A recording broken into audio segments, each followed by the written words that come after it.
तो दोस्तों अब जो टॉपिक है अगला वो है बेंडिंग स्ट्रेसेस इन बीम्स।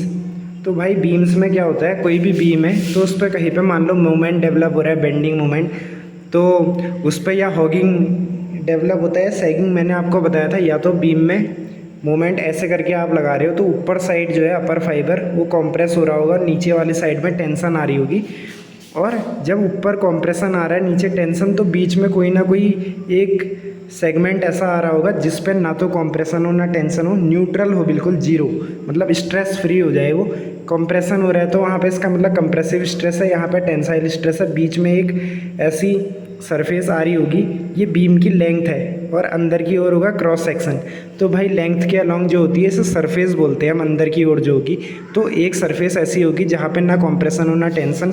ऐसी अगर ये हॉगिंग का केस होता है, ये तो सैगिंग है। सैगिंग बेंडिंग कैसे होती है, ऐसे करके। हॉगिंग बेंडिंग ऐसे करके, जैसे कैंटिलीवर में वर्टिकल लोड लगाओगे, हॉगिंग बेंडिंग होती है। यहाँ पे फिक्स है अगर, तो हॉगिंग बेंडिंग होती है। ऐसा बनता है कर्वेचर। अपर साइड में टेंशन देखने को मिलती है, नीचे साइड में कंप्रेशन, और बीच में कहीं ना कहीं एक सरफेस ऐसा आ रहा होगा जहाँ पे ना कंप्रेशन हो ना टेंशन। उसकी लेंथ में ना इलोंगेशन होगा ना कंप्रेशन होगा।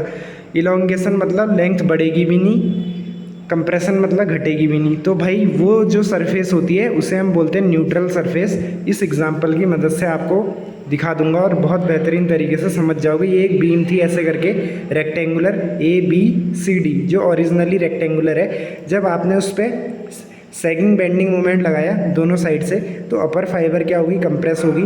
डाउनवर्ड वाली जो है इलोंगेट होगी, क्योंकि यहाँ टेंशन आती है, मैंने बताया था सैगिंग में, डाउनवर्ड वाले में मतलब नीचे साइड में, और ऊपर आती कंप्रेशन। तो ये एक ऐसी सरफेस होगी जो डैश डैश से मैंने दिखाई है ना, वो ओरिजिनल जो है, जो वहाँ पे आपका ओरिजिनल बीम रहा होगा, उस पर एक सरफेस है जिस पे ना टेंशन हो ना कंप्रेशन, यानी कि उस पर कोई स्ट्रेन देखने को नहीं मिलेगा।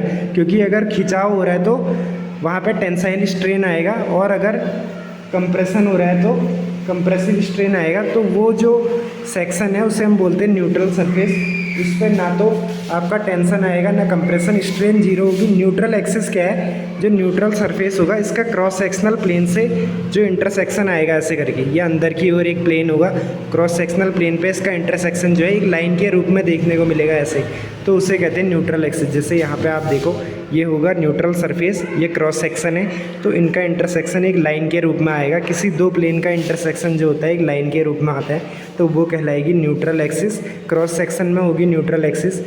तो भाई अब देखो, अगर मैंने ये वाली बीम को ऐसे बेंडिंग मोमेंट लगाया तो आपको पता लग गया कि ऊपर कंप्रेशन आता है नीचे टेंशन।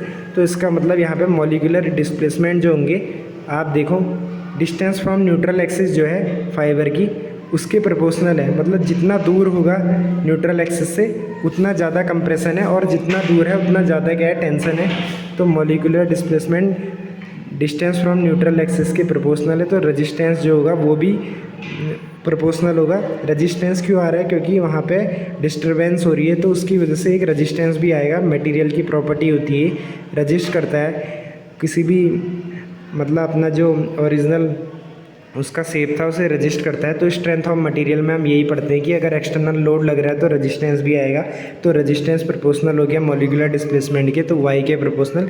यानी कि बेंडिंग स्ट्रेस जो है, क्योंकि बेंडिंग हो रही है, स्ट्रेस जो है डायरेक्टली प्रोपोर्शनल है वाई की। वाई क्या है यहाँ पे, ये एक न्यूट्रल एक्सिस थी, न्यूट्रल एक्सिस यहाँ पे होगी क्रॉस सेक्शनल प्लेन में ऐसे करके। तो न्यूट्रल एक्सिस से जितना दूर आप जाओगे उतना ज़्यादा रेजिस्टेंस आएगा, क्योंकि उतना ज़्यादा वहाँ पे कंप्रेशन देखने को मिल रहा है, डिस्प्लेसमेंट उतनी ज़्यादा है, तो स्ट्रेस भी उतना ज़्यादा आएगा। तो स्ट्रेस जो है लीनियर आ गया। तो भाई अब मैंने क्या करा, देखो ये एक पूरी आपकी रॉड है, इसमें हम बेंडिंग मोमेंट लगा रहे हैं दोनों तरफ से ऐसे, सैगिंग बेंडिंग। तो अब आप एक सेक्शन यहाँ पे कट करो XX, इसको आप ऐसे बेंडिंग दे रहे हो, तो रेजिस्टेंस में जो आएगा वो ऐसे करके आएगी। इधर से आप दे रहे हो तो उस सेक्शन पर भी एक रेजिस्टेंस डेवलप होगा ऐसे। तो यहाँ पे वो वही दिखा रहा है कि एक DA अगर एलिमेंटल एरिया यहाँ पे आप ले रहे हो, ये जो स्मॉल पॉइंट जैसा है DA एलिमेंटल एरिया, इस पे जो सिग्मा है वो क्या है, सिग्मा स्ट्रेस है। तो सिग्मा DA फोर्स आ गया, फोर्स इंटू वाई जो है मोमेंट आ गया। तो मोमेंट ऑफ रेजिस्टेंस ऐसे करके है, क्योंकि आपने एक्शन में ऐसे दिया है तो रिएक्शन में ऐसे आएगा, वो मटेरियल की प्रॉपर्टी की वजह से आ रहा है। तो यहाँ से इक्विलिब्रियम मैंने लगा दिया इस सेक्शन पे।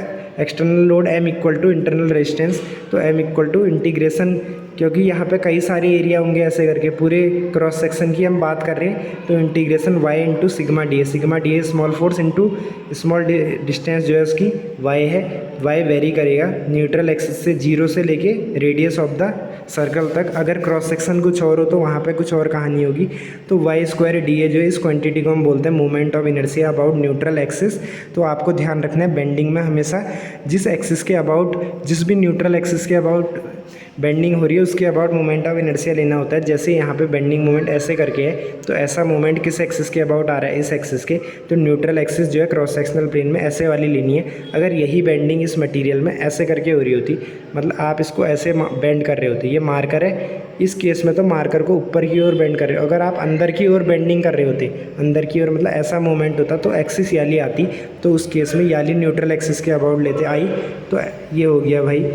तो के जो है m/i आ गया और के जो है, हाँ के जो है सिग्मा बाय वाई था। तो भाई थैंक यू।